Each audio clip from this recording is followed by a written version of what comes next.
हर औरत से सुकून नहीं मिलता, बीवी से सुकून मिला करता, इसलिए जोड़े का तज़किरा किया। अगर कोई शख्स बगैर निकाह के किसी औरत से सुकून हासिल करना चाहे तो ये बात आप सुन लीजिए कि कदम कदम पर सिवाय मुसीबतों के, तकलीफ के, बेचैनी के, बेकरारी के उसे और कोई चीज नसीब नहीं हो सकती, इसलिए कि पैदा करने वाला जानता है कि सुकून कहाँ रखा हुआ है। उसने जहां सुकून रखा निशानदेही कर दी कि इसमें हमने सुकून रखा है।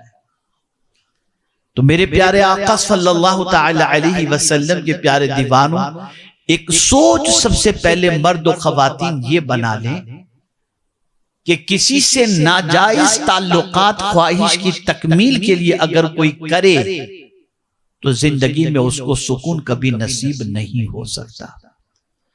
लम्हाती ख्वाहिश की तकमील तो हो जाएगी, लेकिन जिंदगी पर सिवाय कुड़न के, जिंदगी पर बेचैनी के और जिंदगी पर बेकरारी के और कोई चीज उसे नसीब नहीं हो सकती। अब आगे बढ़िए, आगे कुरान के तहली तस्कुनू, ताकि तुम इसके जरिए सुकून हासिल करो। यानी ये जो रिश्ता रखा गया है मियां बीवी का, इस रिश्ते की सबसे बड़ी वजह जो है वो सुकून है। यानी एक मर्द के लिए औरत सुकून और औरत के लिए मर्द सुकून, एक शौहर के लिए बीवी सुकून और एक बीवी के लिए शौहर सुकून।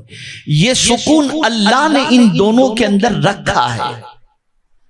मेरे प्यारे आका सल्लल्लाहु ताला अलैहि वसल्लम के प्यारे दीवानों, अब अल्लाह अज़्ज़ा व जल्ल ने मियां बीवी के रिश्ते को सुकून के लिए बनाया और आगे फरमाया वजअला बैनकुम मवद्दतन व रहमा। इससे आप समझेंगे तो आपका ईमान ताजा होगा। हो गया मियां बीवी का रिश्ता, जवान थे, रिश्ता हो गया। अब अल्लाह ने इसके बारे में फरमाया कि दोनों के दरमियान हमने मवद्दत रखी और रहमत रखी।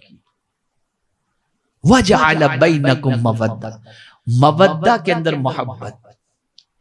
एक मर्द को, एक शौहर को अपनी बीवी से उस वक्त तक मोहब्बत रहती है और उनसियत रहती है जब तक वो उसकी जिस्मानी ख्वाहिश को पूरी करने वाली होती है। फिर जब वो बूढ़ी हो जाती है या शौहर बूढ़ा हो जाता है और एक दूसरे की ख्वाहिश वो जो जवानी की थी वो अब नहीं रहती, न इतनी ताकत है न इसकी ख्वाहिश है, उम्र इतनी हो चुकी, तो कुरान कहता है कि इसके बाद भी इनका रिश्ता कमजोर नहीं होता। हमने इनको एक दूसरे के लिए रहमत बना दिया है। ये मवद्दत के बाद ये रहमत का लफ्ज बताते हैं। मैं आपको एग्जांपल के जरिए समझाऊं किस तरीके से एक शौहर अपनी बीवी के लिए रहमत और एक बीवी अपने शौहर के लिए रहमत होती है। शौहर बूढ़ा है, कहीं घुमाने नहीं ले जा सकता, कुछ अच्छा खिला नहीं सकता, बिस्तर पे पड़ा हुआ है, अल्लाह अकबर। लेकिन बीवी जो होती है ना, ये रहमत इस एतबार से है कि वो अपने शौहर का सर दबाती होती है, पैर दबाती होती है, चाय बनाकर पिलाती होती है।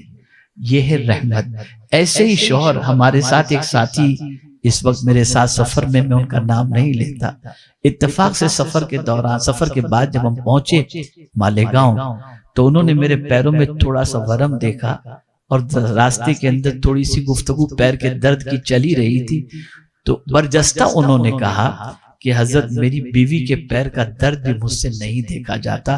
तो मैंने महसूस किया उम्र तो इतनी ज्यादा हो चुकी है, लेकिन अल्लाह ने जो रहमत रखी है ना, उस रहमत का सदका है कि इस उम्र में भी बीवी के पैर की तकलीफ का एहसास उन्हें हो रहा है।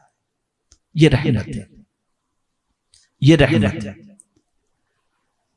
मेरे उस्ताद गिरामी आज से कुछ सालों पहले कभी ये दुआ नहीं देते थे, लेकिन अब मुझे ये दुआ देते हैं, अल्लाह आपकी जोड़ी सलामत रखे। और फिर वजाहत करते हुए कहते हैं कि मौलाना, बुढ़ापे में तो बच्चे भी अपनी बीवी बच्चों के साथ मसरूफ हो जाते हैं, अगर बूढ़ी कैसी भी होती है लेकिन वो अपने शौहर को चाय बना के जरूर पिलाती है। ये है रहमत। मैं ये सारी बातें इसलिए कर रहा हूं ताकि जो आगे का मजमून है वो अच्छी तरह से आपकी समझ में आ जाए। इसलिए कि याद रखें, अल्लाह से ज्यादा मेहरबान बंदों पर कोई दूसरा है ही नहीं। वो इतना मेहरबान है, इतना मेहरबान है, इतना मेहरबान है कि पैदाइश से लेकर मैदान महशर तक अपने बंदे को कैसे सुकून मिलेगा हर रास्ते उसने बता दिए। ये बंदा है जो उल्टी चाल चलकर खुद मुसीबतों को दावत देता है और परेशानी का शिकार होता है।